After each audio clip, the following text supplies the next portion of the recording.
The year was 2387, and Commander Kim Tae-ho had never seen anything so terrifying in his life.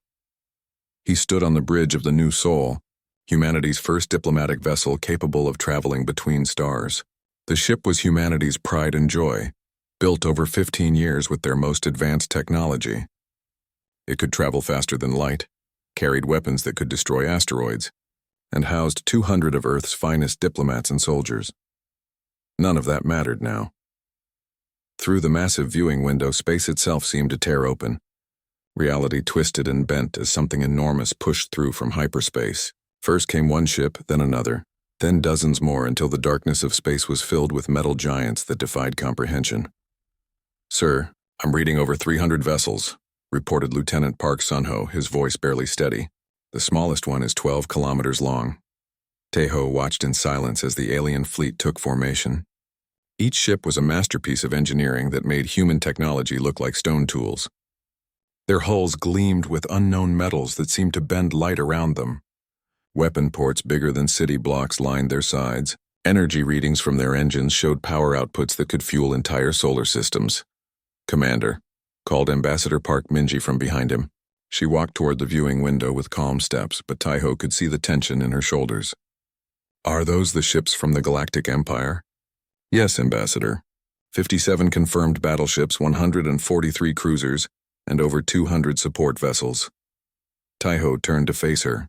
"They've been waiting here for 3 days." Park Min-ji nodded slowly. She was 52 years old and had spent her entire career preparing for this moment. First contact with an alien civilization. The moment humanity would learn they were not alone in the universe. She had imagined it would be wonderful, hopeful, filled with promise. She had never imagined this. The communication system crackled to life. A voice spoke in perfect Korean, though it carried strange harmonics that made it sound like several people talking at once. "Vessel of the species known as humans, you will prepare to receive an imperial representative. Any attempt to flee or attack will result in immediate destruction." Tae-ho looked at his crew. Every face showed the same mix of fear and determination. They were soldiers and diplomats, trained for difficult situations, but nothing could have prepared them for this moment. "Send the standard diplomatic response," Park Min-ji ordered. "Tell them we welcome their representative aboard." 20 minutes later, reality bent again. This time, the distortion appeared directly in the New Seoul's main conference room. Light twisted into impossible shapes before settling into a solid form that made several humans step backward in shock. The creature stood 3 meters tall and appeared to be made of living crystal. Its body shifted between transparent and opaque, with patterns of light flowing through its structure like digital information through computer circuits. When it moved, it made sounds like wind chimes mixed with electronic static. "I am Diplomatic Unit Vorthak Prime," it said, its voice coming from everywhere and nowhere at once. "I speak for the Galactic Empire on behalf of His Supreme Excellence Emperor Zaltharan, ruler of 47,000 worlds and master of the known galaxy." Park Min-ji stepped forward and bowed slightly. "I am Ambassador Park Min-ji, speaking for the United Earth Government and all human colonies. We welcome you and hope this meeting will mark the beginning of friendship between our peoples." The crystal being tilted what might have been its head. Lights flashed through its body in patterns that seemed almost amused. "Friendship is not why I am here," Vorthak Prime said. "I am here to deliver the standard imperial ultimatum to your species. You have 3 solar cycles to comply." "What kind of ultimatum?" Tae-ho asked, though he already suspected the answer would be terrible. "Complete surrender," the creature replied without emotion. "Your species will submit to imperial authority. Your worlds will become imperial territories. Your people will serve imperial interests. All military vessels will be destroyed. All weapons will be surrendered. All governments will be dissolved." The conference room fell silent. Ambassador Park Min-ji felt her heart racing, but she kept her voice calm and professional.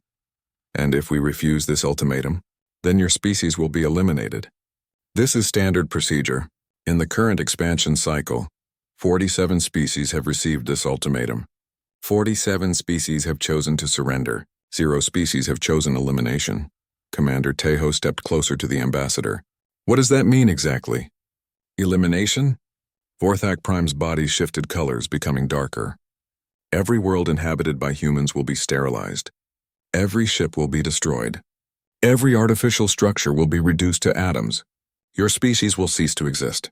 This process typically requires between 12 and 72 hours depending on the level of resistance offered. The silence stretched for long seconds. Finally, Park Minji found her voice again. How many species have you conquered in total? The Empire has incorporated 12,047 species over the past 10,000 years. Each conquest has followed the same pattern. Initial contact, ultimatum delivery, surrender, integration. The process is efficient and proven. Lieutenant Yoon Junho, the ship's communications officer, spoke up from his station. What if a species doesn't surrender but also doesn't try to fight? What if they just leave? The crystal being's lights flickered in what looked like confusion. Leave to where? The Empire spans the entire galaxy. There is nowhere to go. But what if they tried? Yoon pressed. No species has ever attempted this. The concept is... Vorthak Prime paused, its internal lights swirling in complex patterns. The concept is difficult to process. Where would they go? Why would they abandon their worlds rather than serve the Empire? Captain Lee Jiwan's voice crackled over the communication system from Earth Command, 4 light-years away. The transmission had been sent hours ago, but space-time compression technology allowed near real-time conversation. Ambassador, I've been listening to this conversation with the Leadership Council. We have a question for the Imperial representative. Go ahead, Captain, Park Minji replied. What if we don't surrender and we don't flee? The question hung in the air like a physical presence. Vorthak Prime's body went completely still, its internal lights dimming to almost nothing. I do not understand the question, it finally said. It seems simple enough. Lee Jiwan's voice continued. You've given us 2 options, surrender or die. You mentioned a third possibility, flee. But what if we choose none of those options? There are no other options. This is the complete list of possible responses to Imperial expansion. Commander Taiho felt something shift inside his chest. Fear was still there, but it was being joined by something else, something that felt almost like excitement. In 10,000 years of expansion, he asked slowly, has any species ever asked you this question before? Vorthak Prime's lights began flashing in rapid, chaotic patterns. No, the question is unprecedented. I must consult with Imperial Command. Take all the time you need, Ambassador Park Minji said with a small smile. We'll wait. The crystal being stared at her for several long moments, then vanished in another twist of light and space. As soon as it was gone, the humans in the room began talking at once. Voices overlapped in excitement, fear, and desperate hope. Did you see how it reacted? Taiho asked. It couldn't even understand the question. 10,000 years, Park Minji whispered. 10,000 years, and no one has ever asked them what happens if you just say no. Lieutenant Park Sunho pulled up holographic displays showing the Imperial fleet. Sir, they're not moving, just waiting. Captain Lee's voice came through again from Earth. All human colonies are reporting the same thing. Imperial fleets have appeared in every system, but they're not attacking. They're waiting for orders that apparently don't exist. Commander Taiho looked out at the alien fleet, those massive ships that could destroy his entire civilization without effort. For the first time since they had arrived, he didn't feel completely helpless. I think, he said quietly, we might have just found their weakness. High Admiral Vextar stood in the center of Imperial High Command on Nexus Prime, the capital world of the Galactic Empire. The chamber was a massive sphere made of living crystal that pulsed with information from across 47,000 worlds. For 10,000 years, this room had coordinated the expansion of the greatest military force in galactic history. Today, for the first time anyone could remember, the room was silent. Show me the human response again, Vextar commanded. The crystal wall shifted, displaying a simple text message that had arrived from Earth 3 days ago. The words appeared in Imperial Standard, translated from the human language called English. We decline your offer. Please reconsider your position. General Quindar, a massive creature with 6 arms and skin like polished metal, gestured at the display with obvious confusion. Hi, Admiral. I have studied this message for 72 hours. I cannot determine what it means. It means they said no, replied Strategic Coordinator Thelmaran, whose species communicated through changing colors on their scaled skin. Right now those scales showed deep purple, which meant extreme puzzlement. But species cannot say no, Quindar insisted. When faced with Imperial might, they surrender or they are destroyed. These are the only 2 outcomes in all recorded history. Vextar moved to the tactical display showing the human star system. Sol, they called it, a young yellow star with 8 planets and 1 species spread across 4 worlds. According to Imperial intelligence, humans had achieved faster-than-light travel only 47 years ago. Their entire spacefaring civilization could fit inside a single Imperial sector. "Show me their military capabilities," Vextar ordered. The display shifted to show human ships and weapons, primitive fusion drives, kinetic projectile weapons, armor made from refined metals instead of exotic matter. Their largest warship was barely 300 meters long. A single Imperial dreadnought could destroy their entire fleet, Quindar stated. "Why have they not surrendered?" "Perhaps they do not understand the situation," suggested Coordinator Yelkath, whose species had joined the Empire 6,000 years ago. "Some primitive species require multiple demonstrations of Imperial power before they comprehend their position." Vextar accessed the files on recent conquests. The Valdorians had surrendered after seeing 1 Imperial ship. The Nexari had given up the moment they detected the Imperial fleet. The crystalline Vorthek had actually requested to join the Empire before first contact was even completed. "No," Vextar said slowly. "They understand exactly what they face. Look at this transmission we intercepted." A new display showed a human female in what appeared to be a scientific laboratory. The translation identified her as Dr. Han Yuna, working at something called the Seoul Institute of Technology. The Imperial fleet represents technology approximately 800 years more advanced than our current capabilities, the human was saying to someone off camera. "Their weapons could destroy our planets. Their shields could stop anything we might throw at them. By every logical measure, resistance should be impossible." "Then why aren't they surrendering?" asked General Quindar. Vextar replayed the rest of the human scientist's message. "But here's what they don't understand about us. They've never fought a species that sees warfare as a puzzle to solve, rather than a contest of raw power. Every species they've conquered probably tried to match their strength. We're going to try something different." The command chamber fell silent again. Finally, Strategic Coordinator Thelmaran's scales shifted to bright orange, indicating a new idea. "What if they actually intend to fight us?" "Impossible," Quindar replied immediately. "The power differential is too great. It would be suicide." "But what if they don't care?" Thelmaran continued. "What if their species would rather die than surrender?" Vextar had seen this before, though rarely. Some species chose destruction rather than submission. The Empire had eliminated 17 such civilizations over the millennia. But those species had always been warriors, cultures built around honor and death in battle. "Show me human cultural data," Vextar commanded.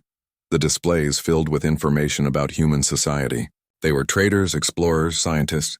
They had wars, but they also had long periods of peace. They created art, music, literature. "They were not a warrior species. This makes no sense," muttered Quindar.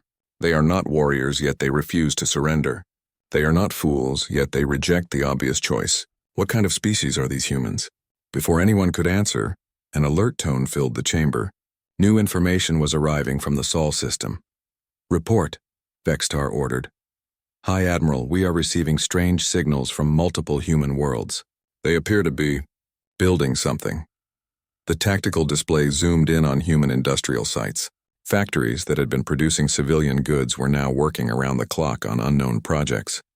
Massive construction efforts were underway in asteroid belts. Most puzzling of all, humans were stripping material from their own cities and loading it onto cargo ships. "What are they building?" asked Thelmaran. "Unknown, High Admiral. The designs are unlike anything in Imperial databases." Vextar felt something he hadn't experienced in centuries. Uncertainty. In 10,000 years of expansion, every species had followed predictable patterns. Warriors fought and died gloriously. Traders tried to negotiate better terms. Scientists attempted to hide or escape. Peaceful species simply surrendered. Humans were doing none of these things. "High Admiral," reported Communications Coordinator Velshara, "we are receiving another message from the human government. Display it." The message was brief and came from someone identified as President Kim Soo-young of the United Earth Government. "To the Galactic Empire, we have received your ultimatum and wish to make our position clear. Earth does not surrender to threats. Our colonies do not bow to bullies. Humanity does not kneel. If you wish to destroy us, you will have to catch us first. If you wish to conquer us, you will have to earn it. We are not your subjects. We never will be. General Quindar's 6 arms gestured in confusion. Catch them? What does that mean? Vextar was beginning to understand. Show me current human fleet positions. The display revealed something that made every being in the command chamber stop breathing. The human fleet was not massing for battle. It was not fleeing the system. Instead, human ships were scattered throughout their solar system in what appeared to be completely random positions. They're not following any known tactical doctrine, reported the tactical AI. Their ship positions make no strategic sense, unless, Vextar said quietly, they're not planning to fight the way we expect them to fight. At that moment, engineer Cho Mingyu was working frantically in a hidden facility, buried 3 kilometers beneath the surface of Earth's moon. Around him, thousands of human engineers and scientists worked on projects that had been classified above top secret. How long until the gravity manipulation devices are ready? He asked his assistant, Dr. Song Yunji. 14 days if we work without stopping. The fusion cores are proving difficult to stabilize at the required power levels. What about the asteroid launch system? Ready now. We can fire rocks at 90% of light speed from the outer system. Travel time to target will be approximately 4 hours. Cho Mingyu looked at the tactical displays showing Imperial fleet positions. Those massive ships sat in perfect formation, confident in their invulnerability. They had no idea what was coming. And the swarm fighters? Production is ahead of schedule. We'll have 40,000 units ready by the time they attack. Each one is small enough to avoid their main sensors, fast enough to dodge their weapons, and carries enough explosive power to damage their hull plating. Will it be enough? Song Yunji asked quietly. Cho Mingyu smiled grimly. It doesn't have to be enough to win. It just has to be enough to surprise them. Humans have always been good at surprises. Back on Nexus Prime, High Admiral Vextar was discovering just how much humans liked surprises. Intelligence reports were coming in from across Imperial space. Human diplomatic ships had somehow reached dozens of Imperial worlds carrying messages to conquered species. The messages were simple and identical. Resistance is not futile. It's inevitable. How did they get through our security nets? Demanded General Quindar. Unknown. Their ships appear to use some kind of stealth technology we've never encountered. Vextar felt the first stirrings of something he hadn't felt in millennia. Doubt. Not about Imperial victory, which was still inevitable, but about the cost of that victory. High Admiral, reported the intelligence coordinator, we're detecting unrest on 17 Imperial worlds. Species that have been loyal for thousands of years are asking questions about the humans. What kind of questions? They want to know if it's true that someone finally said no to the Empire. Vextar stared at the tactical display showing the human solar system. Such a small, insignificant place. 1 species on 4 worlds facing the might of an empire that spanned the galaxy. But for the first time in 10,000 years, Imperial High Command was unsure what would happen next. Prepare the 3rd Imperial Armada, Vextar finally ordered. If the humans want to fight, we'll give them one they'll never forget. How long will the battle last? Asked Quindar. Vextar looked at the strange, scattered positions of the human fleet and the mysterious. The 3rd Imperial Armada emerged from hyperspace at the edge of the Sol system, like gods descending from the heavens. Admiral Zexicarian stood on the bridge of his flagship, the Infinite Glory, and watched his fleet take position. 200 capital ships, each one a masterpiece of Imperial engineering. 50,000 fighter craft that moved like schools of deadly fish through the darkness, enough firepower to crack planets and boil oceans. The largest single battle force assembled in 3 centuries. All of this to destroy 30 human ships. Admiral, reported his tactical officer. Enemy fleet detected at coordinates 77 Mark IV. 31 vessels ranging from 100 to 300 meters in length. Zexicarian studied the display with growing confusion. The human ships were not in battle formation. Instead, they were spread across the entire solar system in what appeared to be completely random positions. Some floated near the gas giant Jupiter. Others hovered close to the asteroid belt. A few had positioned themselves near the inner planets. What are they doing? He muttered. Unknown, Admiral. Their positions make no tactical sense. On Europa, Jupiter's ice-covered moon, Colonel Beisohi watched the Imperial fleet through her command center's displays. The facility was buried 5 kilometers beneath the frozen surface, invisible to Imperial sensors.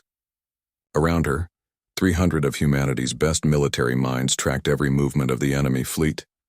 "They're taking standard formation," reported Major Kim Dae-hyun. "Heavy ships in the center, cruisers on the flanks, fighters screening the advance. Classic Imperial tactics. Predictable," so he replied. "Everything depends on our timing. Signal all units. Execute plan swarm in 30 minutes." Lieutenant Yoon Junho sat in the pilot's seat of the corvette Incheon's Pride, one of 31 ships that made up humanity's entire deep space fleet. His vessel was 150 meters long, powered by fusion engines and armed with kinetic projectile weapons and nuclear missiles.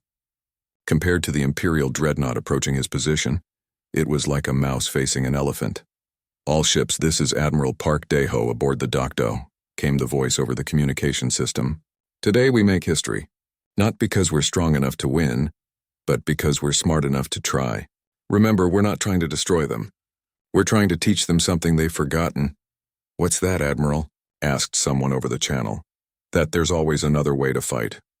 The battle began exactly as Imperial doctrine predicted. The massive enemy fleet advanced in perfect formation, weapons charging, shields at maximum power. Their first volley was designed to eliminate the human fleet in a single devastating strike. Plasma beams capable of melting continents lanced out across space, targeting every human ship simultaneously.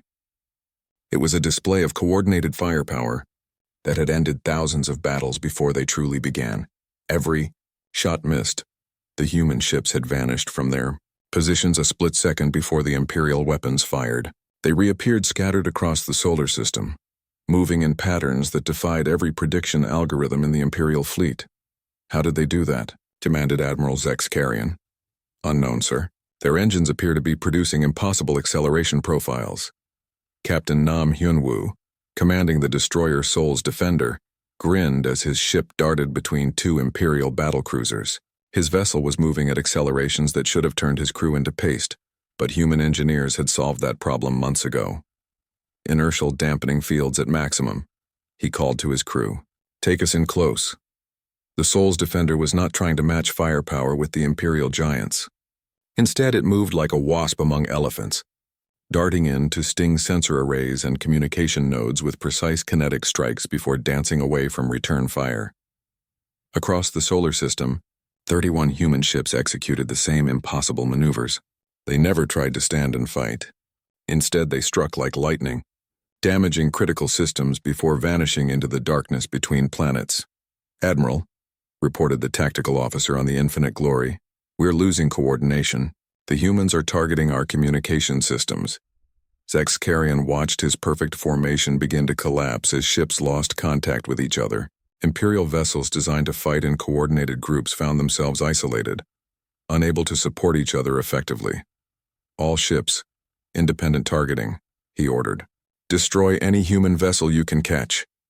That was exactly what Colonel Bae Sohee had been waiting for. "Execute Phase 2, she commanded. From the asteroid belt came humanity's second surprise. What the Imperial sensors had dismissed as space debris suddenly came alive. Thousands of objects that had been drifting silently began accelerating toward the Imperial fleet. "Admiral, we have incoming projectiles. Velocity 90% light speed." Zexkarian stared at the tactical display in disbelief. "That's impossible. Those are just asteroids." "Not anymore, sir. The rocks had been hollowed out and fitted with fusion drives.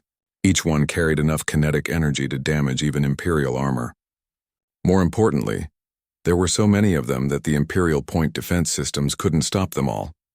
The first asteroid struck the battleship Eternal Conquest amidships, punching through shields that could stop plasma weapons and gouging a crater in armor designed to resist stellar radiation. The ship survived, but it was hurt in a way no Imperial vessel had been hurt in centuries. "Damage report," Zexkarian demanded. "Hull breach on 17 decks, shield generators offline, main weapons at 60% power." Around the Imperial fleet, more asteroids found their targets. The weapons weren't enough to destroy the massive ships, but they were doing something else. They were proving that Imperial vessels could be hurt. Lieutenant Park Jin-woo, piloting the frigate Busan's Hope, dove his ship through the chaos of the battle. His mission was different from the other human vessels. While they harassed and distracted, he was hunting specific targets. "There," he called to his weapons officer. "The command ship's communication array. The Busan's Hope fired a spread of nuclear missiles at the Infinite Glory. The weapons weren't powerful enough to penetrate the dreadnought's shields, but they didn't need to be. The electromagnetic pulse from the detonation scrambled the ship's external sensors and communication systems. Across the fleet, human ships executed similar attacks. They weren't trying to destroy Imperial vessels. They were trying to blind and isolate them. "Admiral," called the communication officer on the Infinite Glory, "we've lost contact with 60% of the fleet." Zexkarian felt something he hadn't experienced in 300 years of military service: confusion. His fleet was winning. Imperial ships were barely damaged. Human casualties were mounting. By every measure that mattered, this was an Imperial victory. So why did he feel like he was losing? "Sir," reported the tactical officer, "3 human ships are on attack vectors toward our position. Destroy them."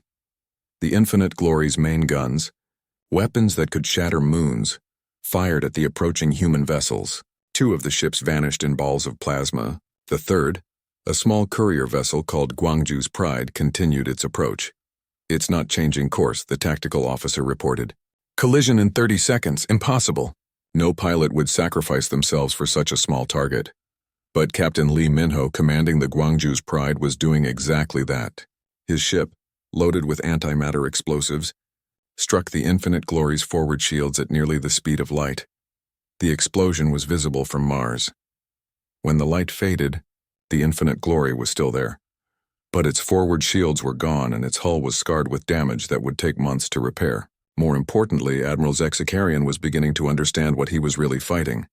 "They're not trying to win," he said quietly. "Sir, they're not trying to win the battle. They're trying to prove something."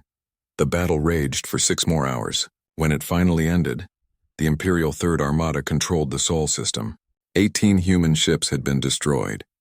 The survivors had fled to the outer planets, too damaged to continue fighting. By every military measure, it was a complete Imperial victory. But as Admiral Zexkarian surveyed his fleet, he felt no satisfaction. 3 Imperial capital ships had been destroyed by ramming attacks. Dozens more were damaged. Worst of all, word of the battle was already spreading through Imperial space. For the first time in 10,000 years, an Imperial fleet had taken casualties in what should have been a simple pacification operation. "Admiral," reported his intelligence officer, "we're receiving reports from across the Empire. Subject species are asking questions about the battle." "What kind of questions?" "They want to know if it's true that the humans hurt us." Zexkarian stared at the display showing Earth, that small blue world that had caused so much trouble. The humans were still there, still defiant, still refusing to surrender. But now every species in the Empire knew something that had been unthinkable just hours ago. The Imperial fleet could bleed. "Prepare a report for High Command," Zexkarian ordered. "Tell them we need more ships." "How many more, Admiral?" Zexkarian looked at the tactical analysis of the human battle tactics.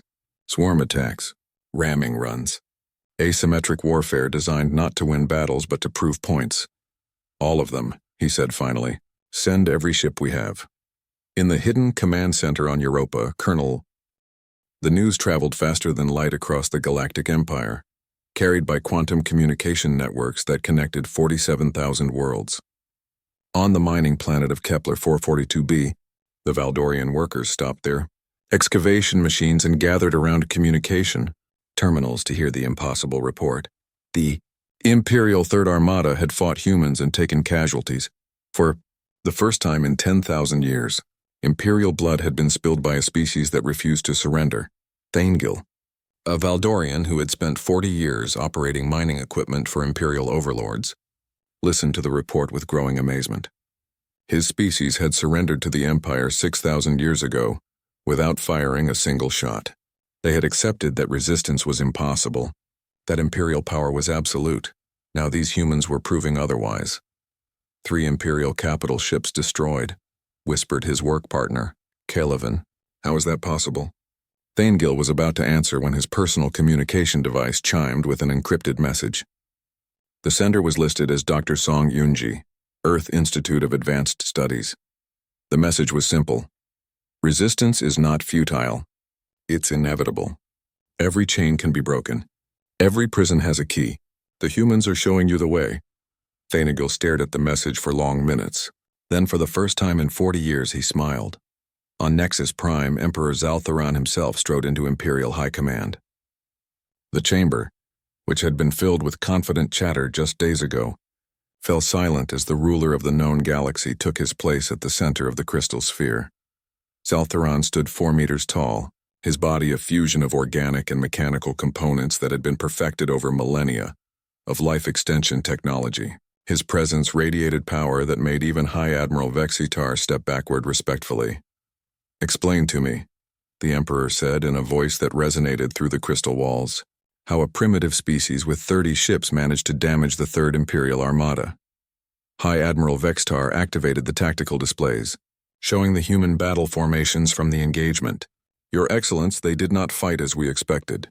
Instead of engaging our ships directly, they used hit-and-run tactics designed to maximize chaos and minimize their own losses. And our commanders fell for these obvious tricks?" "The tactics were not obvious, Your Excellence. In 10,000 years of conquest, no species has ever employed such methods. Our doctrine assumes that enemy forces will attempt to match our strength or flee from it. These humans did neither." Emperor Zaltharan studied the battle reports with growing anger. "Are you telling me that our greatest military minds were defeated by creatures who have barely learned to travel between stars?" "Not defeated, Your Excellence. The Third Armada achieved complete tactical victory. The human fleet was destroyed or scattered. We control their star system." "Then why?" The Emperor's voice rose to a thunderous roar. "Are 17 Imperial worlds reporting civil unrest? Why are species that have been loyal for millennia suddenly asking questions about human resistance?" Strategic Coordinator. Thelmaran's scales shifted to nervous yellow. "Your Excellence, it appears that news of the battle has had an unexpected effect on subject populations. Species that accepted Imperial rule because they believed resistance was impossible are now questioning that assumption." "Show me these reports." The displays filled with intelligence data from across the Empire. On the industrial world of Proxima Centauri III, the conquered Nexari had stopped reporting to their Imperial overseers. On the agricultural planet of Vega Prime, the Crystalline Collective had begun holding unauthorized assemblies. Most troubling of all, species were beginning to communicate with each other across Imperial space, sharing information about human resistance methods. "This is the work of human agents," declared General Quindar. "They must have infiltrated our territories before the battle began." "How?" demanded the Emperor. "Our security networks are impenetrable. No alien ship has ever reached an Imperial core world without detection." But even as he spoke those words, new alerts were flooding into Imperial command. A small vessel had been detected in orbit, around the capital world of Sector 7. Another had appeared, near the military shipyards of the Andromeda Arm. Third had somehow penetrated the defenses of Imperial. "Fleet Base Omega, how are they getting through our defenses?" Vexitar asked. The answer came from an unexpected source. Dr. Song Yunji's voice crackled. "Over the Imperial communication network as human hackers temporarily hijacked the quantum relay system. Because you've never had to defend against someone who doesn't want to conquer you," her transmission said. "Your security is designed to stop armies, not messengers. We're not here to destroy your worlds. We're here to plant ideas." The transmission cut off, but the damage was done. Across the Empire, subject species had heard a human voice speaking directly to them through Imperial communication systems. The message was clear. If humans could reach the capital worlds, if they could hack Imperial networks, then Imperial power was not absolute.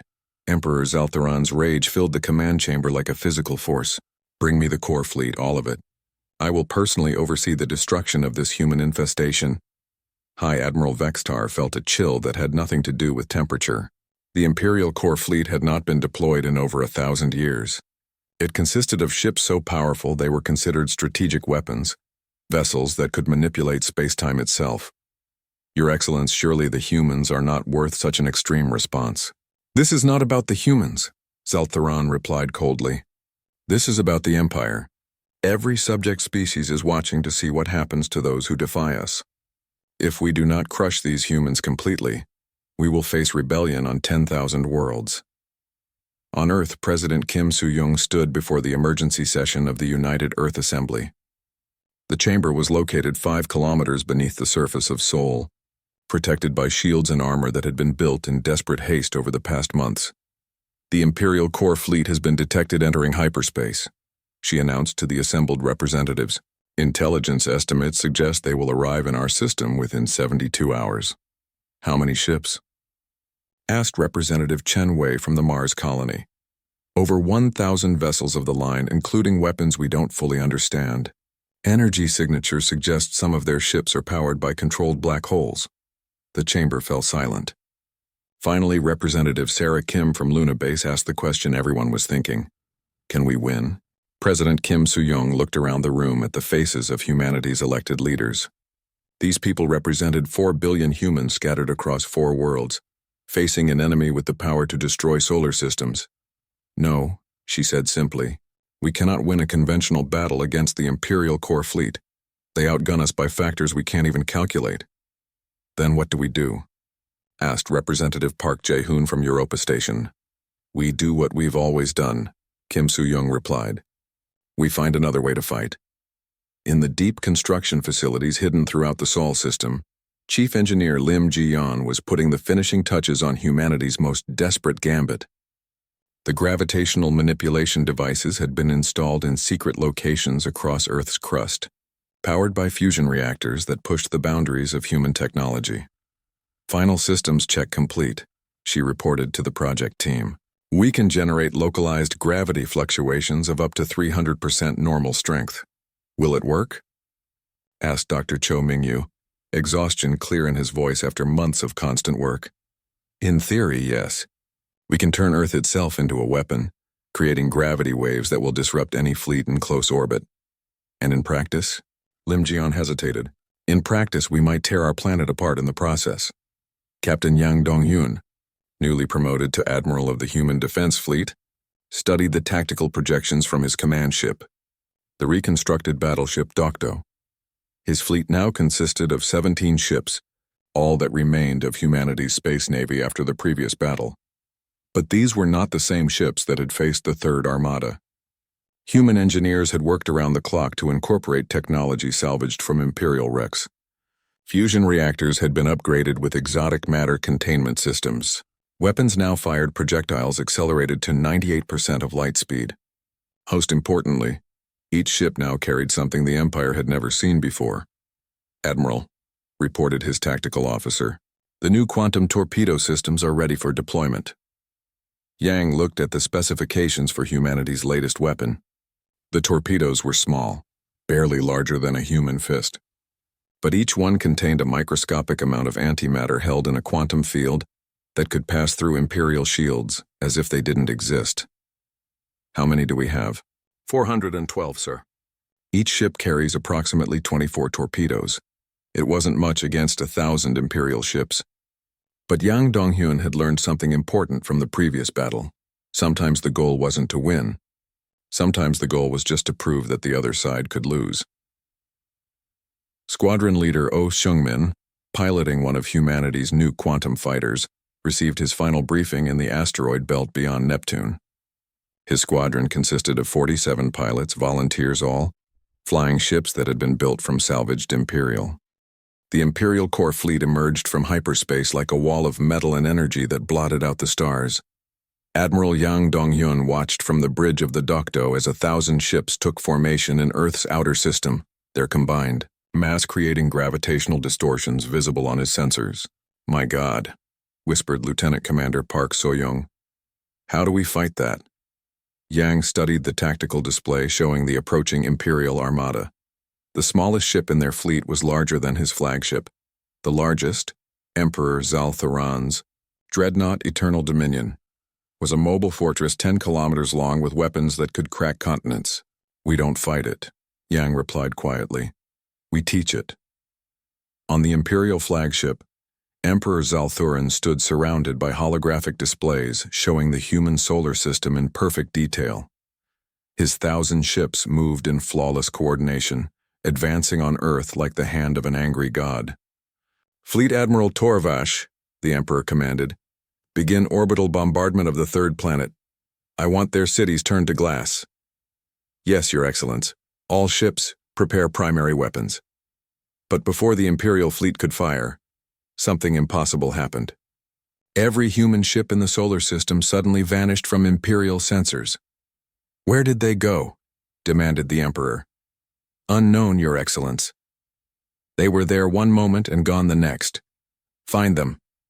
Deep beneath the surface of Earth's moon, Chief Engineer Lim Jian monitored the gravitational manipulation devices hidden across Earth's crust. Around her, hundreds of technicians prepared to execute the most desperate plan in human history. "All stations report ready," announced Dr. Cho Ming-yu. "Gravitational field generators are charging to maximum power. Fusion reactors are stable," reported another technician. "We're pushing them beyond design limits, but they're holding." Lim Jian looked at the seismic monitors showing the stress patterns in Earth's crust. The gravitational generators were putting enormous strain on the planet itself. If they pushed too hard, they might crack the world they were trying to save. "Remember," she said to her team, "we only get one chance at this. If we fail, there won't be time for a second attempt." President Kim Soo-young's voice crackled over the communication system from her bunker beneath Seoul. "All citizens have been evacuated to emergency shelters. Earth is ready." Lim Jian took a deep breath. "Begin gravitational manipulation. Turn our planet into a weapon." The effect was immediate and terrifying.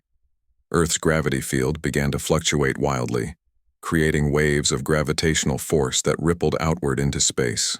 The Imperial Core fleet, advancing in perfect formation toward the planet, suddenly found themselves caught in a gravitational storm, unlike anything in recorded history. On the bridge of the Eternal Dominion, Emperor Zalthuran felt his flagship shudder as gravity waves washed over the fleet. Ships that had maintained perfect spacing for hours were suddenly pulled toward each other by invisible forces. "What is happening?" the Emperor roared. "Gravitational anomalies throughout the system," reported Fleet Admiral Torvash. "The humans appear to be manipulating the planet's gravity field." "That's impossible. No species has ever weaponized gravity on this scale." But even as the Emperor spoke, two Imperial cruisers collided as a gravity wave pulled them together. The explosion was visible from Mars, and the shock wave disrupted the formation of dozens of nearby ships. "All ships break formation," ordered Torvash. "Independent maneuvering until the anomalies subside." That was exactly what Admiral Yang Donghyun had been waiting for. "All ships, decloak and attack," he commanded. The 17 ships of the human defense fleet materialized from stealth fields positioned throughout the chaotic Imperial formation. They had been hiding in the gravitational shadows created by Earth's weaponized gravity field, invisible to Imperial sensors. Squadron Leader Oh Seung-min, commanding his quantum fighter squadron, dove toward the Eternal Dominion through the gravitational chaos. His 47 ships moved like schools of fish, darting between the massive Imperial vessels that were struggling to maintain position in the gravity storm. "Target the flagship's weapon systems," Oh commanded. "We can't destroy it, but we can hurt it." The quantum fighters fired their new weapons, torpedoes that passed through Imperial shields like they didn't exist. Each torpedo carried only a small antimatter warhead, but they struck vital systems with surgical precision. On the Eternal Dominion, damage reports flooded the bridge. Shield generators offline on decks 40 through 60. Main plasma conduits severed. Forward weapons array at 30% power. Emperor Zalthuran watched his perfect formation dissolve into chaos as human ships struck from every direction. These weren't the desperate ramming attacks of the previous battle. This was coordinated warfare that exploited every weakness in Imperial doctrine. "How are they moving through our formation so easily?" he demanded. The answer came from Captain Nam Hyun-woo, whose destroyer Seoul's Defender danced between 3 Imperial battleships while firing quantum torpedoes at their sensor arrays. "Because you fight like you've already won," he transmitted to the Imperial flagship. "You move in perfect formations that look impressive but create predictable target zones. You fire overwhelming volleys that waste energy on empty space. You've forgotten how to fight someone who doesn't want to match your strength." The battle raged for hours. The gravitational storms created by Earth's weaponized gravity field made traditional Imperial tactics impossible. Ships could not maintain formation. Weapons could not fire in coordinated volleys. The perfect military machine of the Galactic Empire was reduced to individual vessels, fighting chaotic engagements throughout the solar system. But slowly, Imperial numerical superiority began to tell. Human ships were destroyed one by one despite their tactical advantages. The Sol's defender was caught between two Imperial cruisers and vaporized by crossfire. The quantum fighter squadrons were whittled down by superior Imperial numbers. Admiral Yang Donghyun, watching his fleet disappear on the tactical display, made the hardest decision of his life. All remaining ships, execute final protocol. Captain Lee Sujin, commanding the cruiser Jeju's Defiance, understood immediately. Final protocol meant ramming attacks against the most valuable Imperial targets. It meant certain death for everyone involved. "It's been an honor serving with you all," she transmitted to the fleet.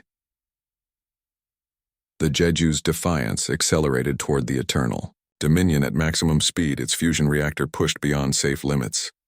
Imperial weapons fire tore at the ship's hull, but Sujin held her course. At the last moment, she triggered the reactor overload. The explosion cracked the Eternal Dominion's main hull and sent the 10-kilometer dreadnought spinning out of control. Emperor Zaltharan was thrown to the deck of his bridge as his flagship lost power throughout entire sections. "Damage report," he commanded. "Hull breaches on 200 decks. Main power offline. Engine control lost. We're drifting." Around the flagship, other human ships executed similar attacks. The battleship Busan's Pride rammed the Imperial supercarrier Infinite Victory, destroying both vessels. The corvette Daigu's Hope detonated its antimatter stores inside the weapon bays of the dreadnought Stellar Dominance, crippling the massive ship. When the battle finally ended, the Imperial core fleet still controlled Earth's orbit, but at a cost that shook the Empire to its foundations. "Casualty report," Emperor Zaltharan demanded from his damaged flagship. Fleet Admiral Torvash, his voice heavy with disbelief, read from the tactical display. 47 ships destroyed. 138 ships damaged. Estimated crew casualties. 4 million Imperial personnel. The Emperor stared at the numbers in shock. "Against 17 human ships?" "Yes, Your Excellence. They used the gravitational anomalies to break our formation, then attacked our most valuable targets with precision weapons we've never encountered." Emperor Zaltharan looked down at the blue world spinning below his damaged flagship. Such a small planet, such an insignificant species. Yet they had inflicted casualties on his fleet that exceeded the losses from the last 100 conquered worlds combined. "Sir," reported the communication officer, "we're receiving priority transmissions from across the Empire. Multiple worlds are reporting civil unrest. Some species are declaring independence from Imperial rule." "Which worlds?" 17 so far, Your Excellence. The Valdorian mining colonies, the Nexari industrial systems, the crystalline collective agricultural worlds. They're all citing the human resistance as proof that Imperial power can be challenged. The Emperor felt something he had not experienced in his millennia of rule. Fear. Not fear of humans who were nearly defeated, but fear of what the battle had unleashed across his empire. "Your Excellence," Fleet Admiral Torvash said quietly, "what are your orders regarding the human planet?" Emperor Zaltharan stared at Earth through the damaged viewing ports of his flagship. He had come to this system to demonstrate Imperial power. Instead, he had demonstrated Imperial vulnerability. If he destroyed Earth now, he would prove that the Empire could still win battles. But he would also prove that it took his entire core, fleet, and the death of millions of Imperial soldiers to defeat 17 human ships. Every species in the galaxy was watching. Every conquered world was waiting to see what happened next. "Begin planetary bombardment," the Emperor finally ordered. 1 year after the Battle of Earth, Commander Kang Min-jae stood in the rebuilt United Nations headquarters, now called the Galactic Relations Center. The building rose 50 stories above the streets of New Seoul, its transparent walls offering a view of the orbital construction platforms where ships from dozens of species worked together in the darkness above. Through those same walls, Kang could see the memorial garden dedicated to the heroes of the human defense fleet. Admiral Yang Donghyun's name was carved in stone alongside those of Captain Lee Sujin, Squadron Leader Oh Seung-min, and the thousands of others who had given their lives to prove a simple point: tyrants could be stopped.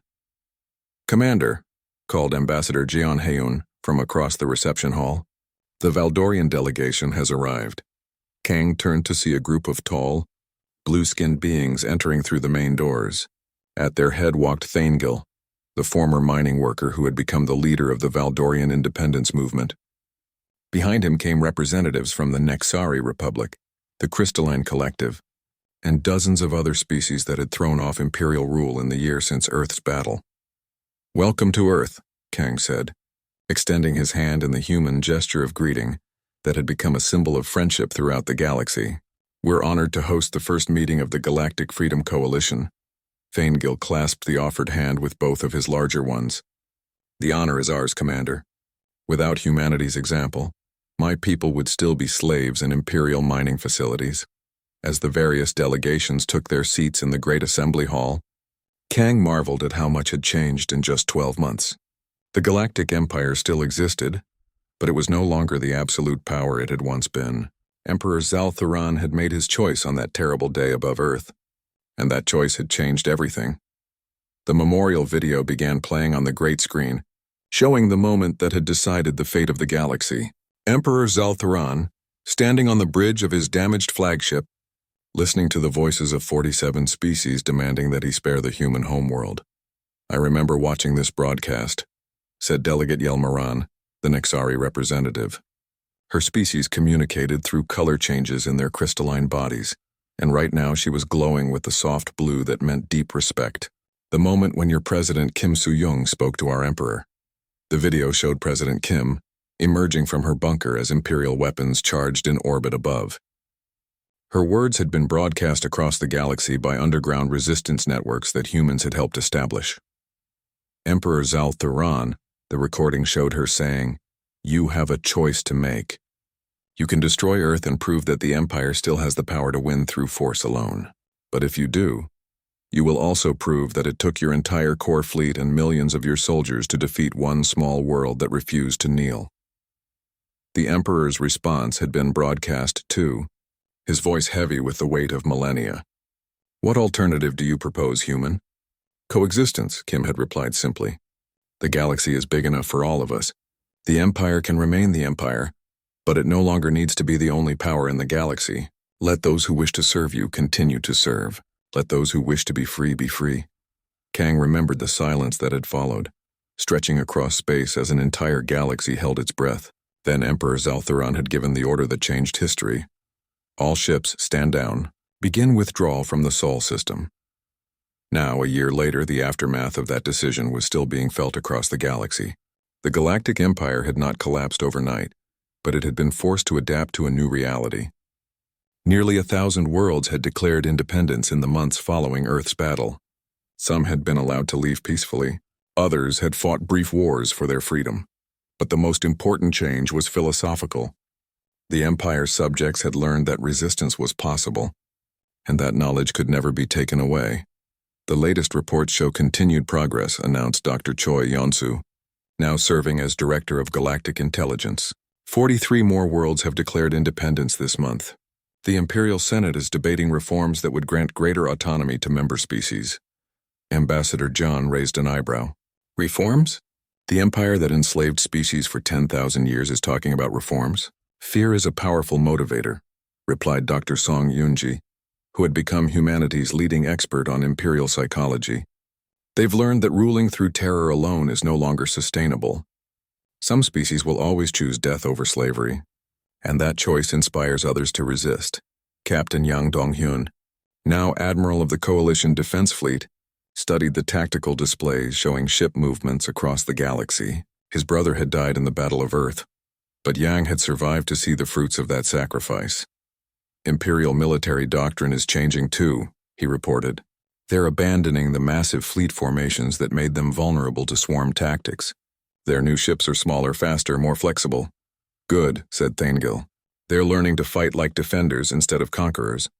That's the first step toward becoming something other than an empire of tyrants." The meeting continued for hours as representatives from free worlds shared information and coordinated their activities. Trade agreements were signed. Defense pacts were established. Cultural exchange programs were announced, but the most significant moment came when a new arrival was announced. "We have an unexpected visitor," reported the security chief. "An Imperial diplomatic ship is requesting permission to dock." The assembly hall fell silent. Imperial ships had not been welcome in free space since the Battle of Earth. The presence of an Imperial diplomat could mean many things, none of them good. "Who is it?" asked Ambassador Jian. The answer came as a surprise to everyone. "It's High Admiral Vextar, speaking for Emperor Zalthuran himself." Admiral Yang stood immediately. "This could be a trap. We should refuse the meeting." But Commander Kang shook his head. "No, if the Empire wants to talk, we should listen. That's what separates us from them. We're willing to consider alternatives to warfare." An hour later, High Admiral Vextar stood in the same assembly hall where free worlds planned their future. The Imperial commander looked older than his years, carrying the weight of an empire that was slowly crumbling around him. "I bring greetings from Emperor Zalthuran," he began, his voice carrying none of the arrogance that had once characterized Imperial diplomacy. "His Excellence wishes to propose a formal treaty between the Galactic Empire and the Coalition of Free Worlds." The hall erupted in surprised murmurs. Thaingil leaned forward in his seat. "What kind of treaty?" "Recognition of territorial boundaries. Trade agreements. Non-aggression pacts. The Emperor accepts that the galaxy has changed and that the Empire must change with it." Ambassador John studied the Imperial officer carefully. "And what does the Empire want in return?" "Stability. An end to the rebellions that are tearing apart our remaining territories. Recognition that not all species wish to be independent. Some prefer the security of Imperial membership." It was Dr. Song Yunji who asked the most important question. "What guarantees can you offer that the Empire won't simply rebuild its strength and attempt reconquest in the future?" High Admiral Vextar was quiet for a long moment. Then he said something that no Imperial officer had ever said before. "Because we've learned something from humanity. We've learned that empires built on fear eventually collapse under their own weight. If the Empire is to survive, it must earn the loyalty of its members rather than demanding their submission." The negotiations took 3 days. When they concluded, the Treaty of New Sol established the first formal diplomatic relations between the Galactic Empire and the Free Worlds. The galaxy was divided into spheres of influence, with buffer zones between Imperial space and free territories. More importantly, the treaty established principles that would guide relations between species for generations to come: the right of self-determination, the prohibition of conquest wars, the establishment of neutral zones for trade and cultural exchange. As the Imperial delegation prepared to leave, High Admiral Vextar approached Commander Kang privately. "There is something else," the Imperial officer said quietly. "Intelligence reports suggest that another power is moving in the Outer Rim, an empire older and larger than ours with technology we don't understand." Kang felt a chill. "Another empire? They call themselves the Ancient Dominion. They've been dormant for millennia. But your battle with us appears to have attracted their attention. They've sent the same ultimatum to several worlds that we once used: surrender or be destroyed. What happened to those worlds? They surrendered without a fight, but then they hadn't heard of humans yet." As the Imperial ship departed, Commander Kang stood once again in the observation deck of the Galactic Relations Center. Above him, the construction platforms continued their work, building the ships and stations that would defend free space against whatever came next. A communication alert chimed, and Fleet Admiral Yang's face appeared on the display. "Commander, we just received a priority transmission from the Outer Rim. It's addressed to the leadership of the human government." "From whom?" "The Ancient Dominion. They're offering us the same deal the Empire did a year ago: submit or be destroyed.